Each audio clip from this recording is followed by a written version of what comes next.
Here with another video. So the barbs are already typing and I haven't even said anything. I could hear y'all typing. I can hear the keyboards already. I can hear y'all typing already. Good golly, Miss Molly, I didn't even say shit.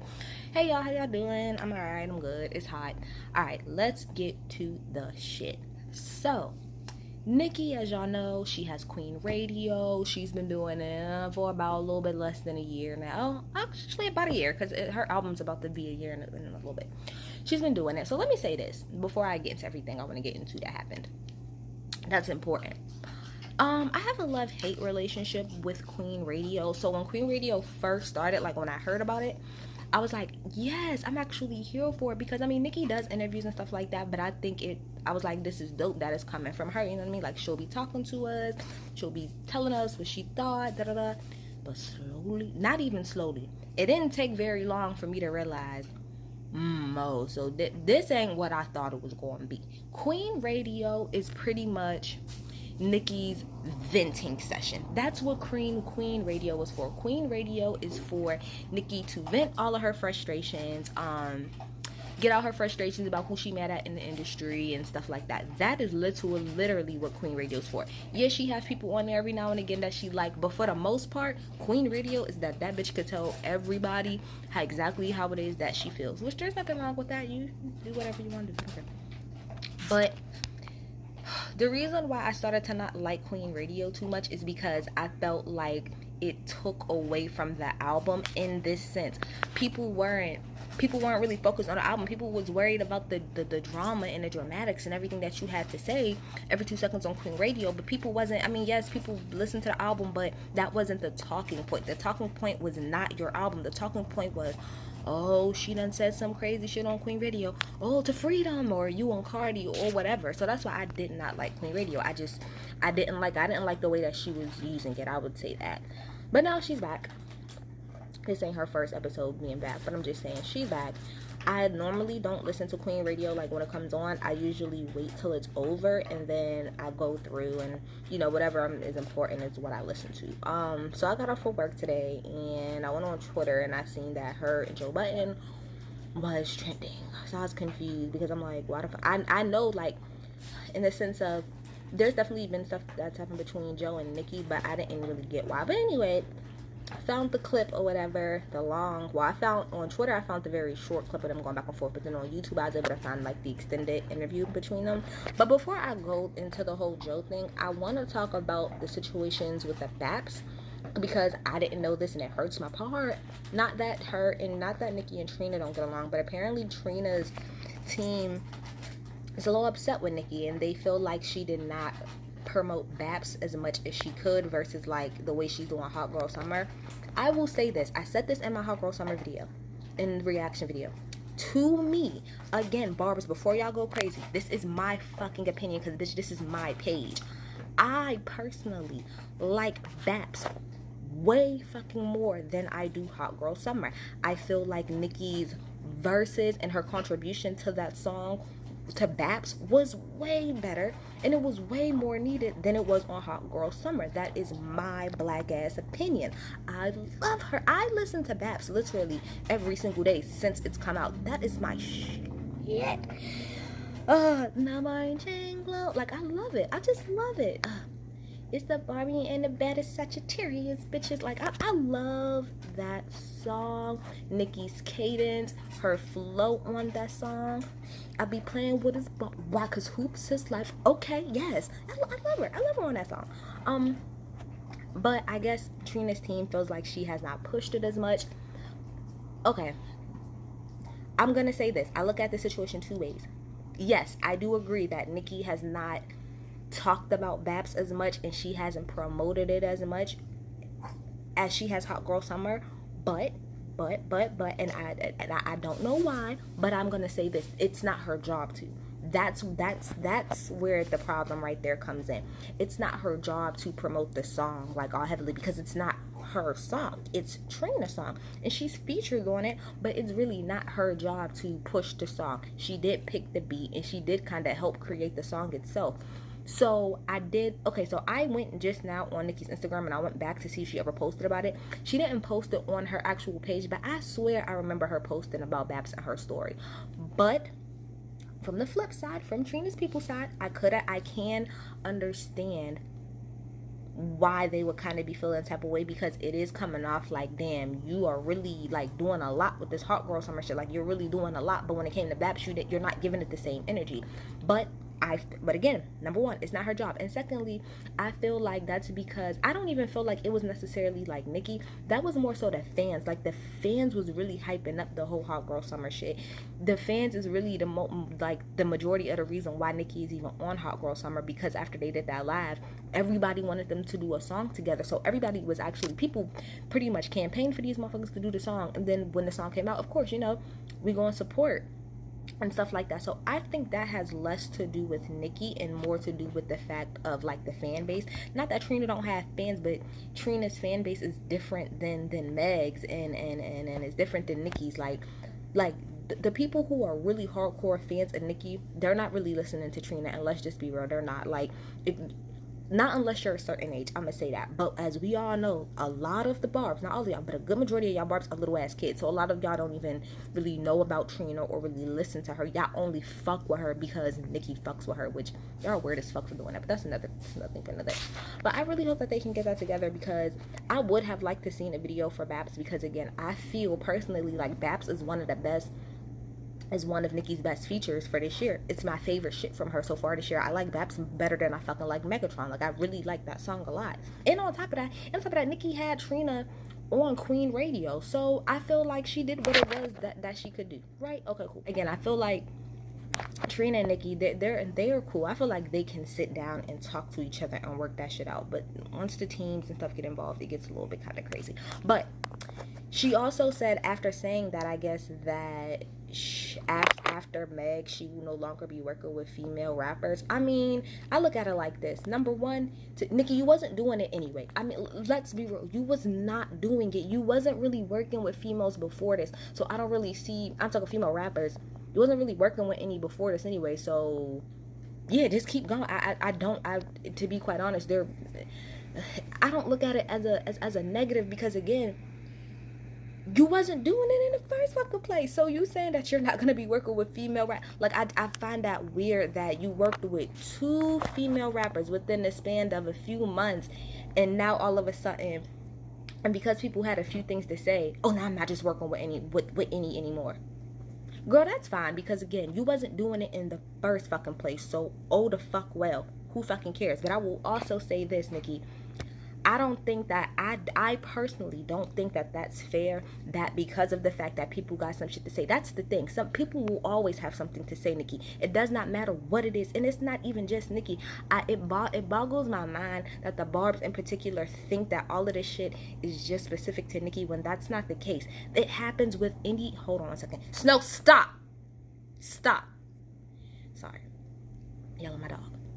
But it blows my mind that barbs swear that only Nicki gets this type of shit. Everybody who is anybody famous, they're gonna say something no matter what you do. If you do something good, if you do something bad, they're gonna have something fucking negative to say. That is anybody. Beyonce, as I have to keep using, the only reason why I use Beyonce is because Beyonce is my fave, and she's a much bigger fucking star than Nicki Minaj. So all I'm saying is that people talk about when Beyonce fucking takes a shit,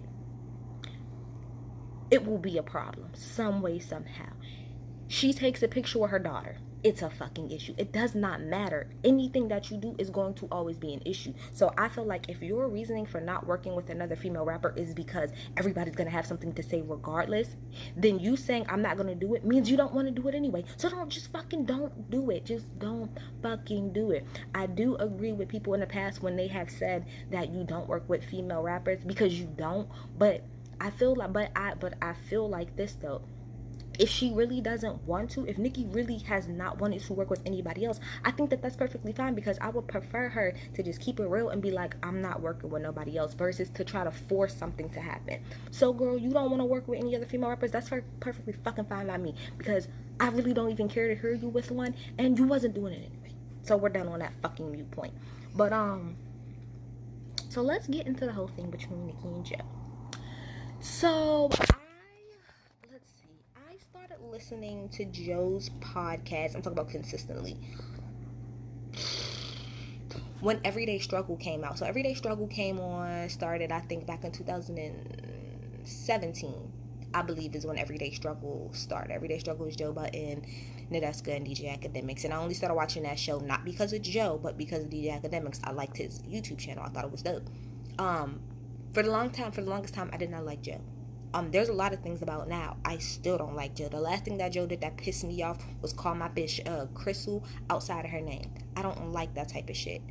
But at the same time, I did have to give Joe where credit was due. Joe is a bomb ass fucking rapper, and some of his insights are completely like crazy and off kilter, but some of them are actually spot on. And I do, when it comes to music, let's stick to music. When it comes to music, I, for the most part, not all the time, but for the most part, I tend to like listen and respect to what he has to say. Because again, he has been in the industry. He's not the biggest. He wasn't the biggest person, but he's been in this industry a long time, right? Okay. So I'm gonna start by saying this. Joe, well, first of all, let me talk about Rory and Mal for a second. Mal, I didn't expect no more than you because you are a barb, and those are just facts. You're a barb, and so I didn't expect you to do nothing but to sit there and, to be quite honest, but to kiss Nicki's ass because you're a barb. So and that's been established, right? Okay. Rory, I didn't expect you to say anything because no shade, but you the little, I don't want to go there, but you are just you're the white boy that's there, and what you really gonna say? You really gonna try to come at Nicki? You not, but I do feel like Rory and Mal, like people are mad at them, but what the fuck? I didn't really. If y'all really listen to the podcast or whatever, y'all should have knew that they wasn't going to say anything. They're just there to fucking be in the background because it wasn't even about them. It was about fucking Joe anyway. So anyway, let's get to the whole situation between her and Joe. Okay, so I have notes because I really was listening, y'all. Okay, so let's start off here. What I got from this whole back and forth between Nicki and Joe is, number one, Nicki is the definition of a Sag. 10,000%. She is her sign. Like, she is exactly everything about her zodiac sign. Yeah, that's her. That's what she is, and she displayed that in this damn interview. Also, Nicki does not like to be called a liar. She said that about 10 trillion times within the span of 20 minutes that she don't like being called a liar, and she don't like people thinking that she's lying. Whatever. But what I will say about Joe was, in the words of James Caldwell, Joe was backpedaling and pussy popping something serious. Joe backpedaled so much shit this whole fucking interview. Some things that he said, that's why I say what Joe is having had, because some of the things that he said on this interview was legit, and some things he did admit to. But the main point that she ended up going off on, well, not the point she went off on him about, but one of the main points, he did lie and try to make it seem like he didn't say it, when in fact he fucking did. Because I watch Everyday Struggle, and I've actually watched the clip about Nicki and Cardi, that motorsport thing. I've watched that clip alone a good at least 10 times because it was really entertaining. Like, during that whole little saga, it was messy as fuck, but it was very entertaining. It made for good commentary, no fucking lie. So we're gonna start here. So Nicki pretty much wanted to start off by asking Joe about the whole thing with Hot Girl Summer, because if y'all listen, again, I don't know who listens and who don't, I do, but on his last podcast, of course, this is after Hot Girl Summer came out, because they do about 2 or 3 podcasts, I think, a week. They do one on Saturday, so, and I feel like they do that on purpose because music be coming out on Friday now. But anyway, they did a podcast this past Saturday, I believe, and they were talking about the Hot Girl Summer, and Joe pretty much said like he felt like it was they all said that they pretty much felt like it was a record that was kind of like already put together, and that they kind of did like the live thing just to kind of promote it and stuff like that, and that the record, and they felt like the record was okay. Nicki got upset because she said she doesn't understand why they would think that she lied and faked all of this shit just to get Meg on a live, so that people can try to tell her about Hot Girl Summer for her to be on. And she's like, she pretty much saying that's not what happened. it was pretty much all organic. She didn't know. She added Mex on live, and then they started talking, and that's just how it happened. I believe Nicki, yeah. And the main reason why I believe Nicki is because I've heard the song. If you've actually heard the song, you can tell by listening. Nicki even said herself that she wrote that verse within like 45 minutes. You can tell by listening to it that it was a verse that was written pretty fucking fast. Yeah, you could tell, and especially the way that her vocals are, like as far as being mixed and mastered within the song, you can tell that her verse was placed in after the song was already done. But that's fine. That's perfectly fine. Um, Nicki was just getting mad pretty much because she was like I said, she doesn't like when people try to say that she's lying. So, they talked about that, and Joe was like, well, she okay, Maul said that he didn't that they wasn't trying to do it as like a negative. It was kind of more so like a compliment because your marketing is good. And she says, um well, I know no, let me say, I'm not gonna try to do her voice. Well, I know that you guys weren't trying to say it in a negative way, but I'm just saying it's a good case study. This is what she said. She said pretty much she was saying it's a good case study to show how people always twist her words. And what Joe said after that, which I 110% agree with, he said this. He said, my problem is, why do you think that you're the only person? And that's what I just said earlier. He didn't say that exactly, but that's pretty, and I agree. Why is it that she thinks that she's the only person that this happens to? I mean, I guess when you that famous and that rich, sometimes it could kind of feel lonely. But Nicki, when I'm telling you, you are not I'm not saying that it's right, but you're not the only person, baby girl. You're just not. You're not. It happens all the time. That's why a lot of people don't even do interviews, because they don't want their words to get twisted. Um, and she said, oh, and she also said, she was like, so after she explained pretty much how Hot Girl Summer came to be, Joe was like, okay, well, I mean, yeah, that's what you say, but da da da. And she said, see, this is what I'm talking about right here. I just told you exactly what it was that I said, and here you go anyway, trying to say that that's not true. Let me stop you right there, Nicki. Joe does that with everybody. If you listen and you watch the podcast, Joe does that with everybody. Rory and Mal will go on for about good 20 minutes about how something that Joe said clearly wasn't wrong. And Joe, like for instance, this is how it will go. Mal will be like, yeah, the sky is blue. Joe will go, no, it's not. Mal will go, if you go outside and you look outside, it's blue. This is Joe. I mean, I know that it's blue, but still, I mean, I'm saying that it's not. That's literally just Joe. Joe is an asshole. Like, I'm not even trying to be funny. That's literally Joe's personality. He's an asshole. He will say, yeah, I know that, but anyway, but that because he's always trying to play fucking devil's advocate. That's Joe. Joe's always trying to play devil's advocate. Um, and she said, okay, this is something else that I didn't agree with Nicki. Nicki said that Joe doesn't say that other people lies a lot. That's where I disagree, and that he only basically does it to her. That's not true. Again, if you watch Joe or if you listen to his podcast, that's not true. Joe is stay calling somebody a liar. I'll say the biggest example I can use of that is Chance the Rapper. All the way up until Joe actually did his interview with Chance. Um, Joe was always calling Chance a liar. Joe called Chance a liar about anything. He's not really independent. He's not really a nice guy. He's a fucking liar. He's a liar. He's a liar. He calls everybody a liar. Literally everybody. He says Drake lies about everything that he does. So it's not, again, it's not just you, Nicki. It's really not. And I will say this. I do not think that Joe singles out Nicki all the time. He does not. Because trust me, again, like for instance, I seen somebody say on Twitter just now that, like, listing all of the things that Joe has said about Nicki, and all of them was right except he said Joe clowned Nicki for not running up on Cardi. Whoa, that's not what happened, because again, a lot of these episodes I watch and I listen to multiple fucking times. When that whole situation with Cardi and Nicki happened, Joe said on there that he thought Cardi was dumb as fuck for what he did, for what she did, and that shit was completely out of pocket. And everybody else was saying that they understood. He said that he didn't get that, and that shit was completely wrong, and it was out of pocket, and it was wrong. So I don't know what the fuck y'all are fucking talking about. So yeah, that again, like I said, it's about knowing who you're talking to. Joe is an asshole. Like, I don't really even understand what more y'all want from Joe. The reason why I can take Joe the way so easily like digest him is because he's an asshole, and I know that. I get it. I already know that about fucking Joe. I don't know how people don't know that already about this nigga. Um, then she brought up motorsport, and like I said, when that whole thing with motorsport was going on, y'all can easily look it up. Everyday struggle.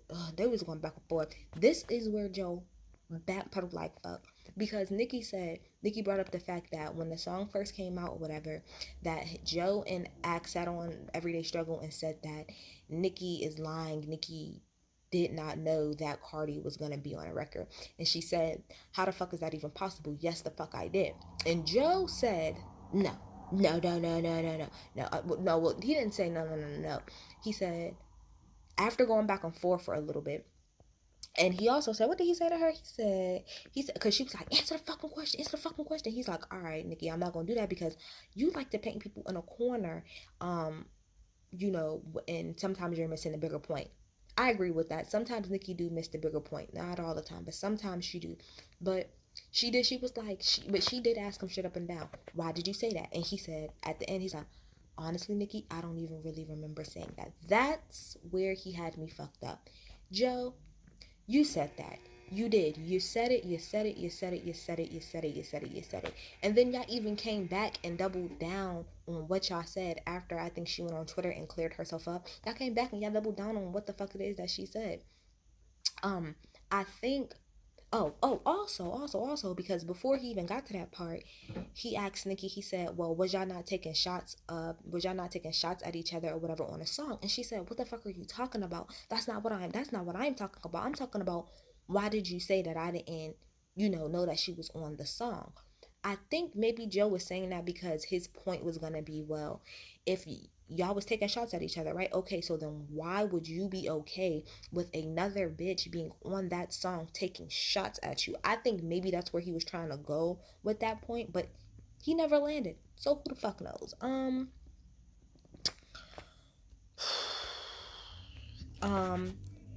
But again, like I said, Joe lied and he didn't remember, and and he definitely fucking said it. She also brought up the fact that Joe said something about her using drugs, which I did think that that was a little bit too far at the time. I remember specifically when this happened too, because this was maybe like after the second or third episode of Queen Radio that Nicki did, that he went on his podcast and he said that. And again, this is why I said for the longest I did not like Queen Radio, because it made it. Nicki came off. She just came off so irrational, like just so irrational and just screaming and yelling for no reason. And so that's why he said that. But that's not you don't accuse people of some shit like that. Like that could have that stuff like that really fucks up people's careers, and that's not good to be trying to accuse people of some shit that you don't fucking know. So she did ask him. She was like, so did your fucking mother raise you to fucking accuse people of doing some fucking shit like that? Did your mother raise you? I'm like, Nicki, that's why since the Sag came out, Nicki needed to calm the fuck down. Calm the fuck down. Like, she really the fuck did. She needs to calm down. But she snapped the fuck out on him and stuff like that. And I feel like as she should, because I feel like that's completely disrespectful. Like, there's some things that you do. I'm sorry, y'all. I'm holding my phone right now. My tripod is fucked up. There's certain things that you don't do. And accusing somebody who has a really big career like that of taking drugs, like, that shit's not cool at all. He ain't have no real basis for that, just from what he saw. But again, Joe was a dumbass. But Nicki had every right to curse him the fuck out, in my opinion. On that topic, she had every right to snap the fuck out on him. Absolutely. Every right. The only thing that I did have a problem with her saying during that whole thing is, oh well, I'm done addressing you niggas. Y'all can talk to my husband about that. That's what my husband is for. Nicki, you can't do that. You cannot play the, oh well, I'm a female and I can stand next to y'all niggas just like anybody the fuck else. And then when shit get a little bit too, I don't know, when people say some shit that you don't like, now it's all of a sudden, oh, I'm gonna send my husband. Like, you're a grown ass woman, you can't handle that by yourself. That wasn't no street shit. Didn't nobody threaten your life. Didn't nobody do any of that. Y'all went back and forth, and that should just be what the fuck it is. Shouldn't be no need for you to go and call Ken, because what the fuck Ken gonna do other than get locked the fuck up? Nothing. Okay, handle it yourself. You a grown ass woman. You've been in these industries with these niggas long enough. You don't need no nigga to back you the fuck up. You can do it on your own, sis. Y'all, I done talked long enough. Y'all tell me what y'all think. Y'all barbs continuously be mad and kiss my ass.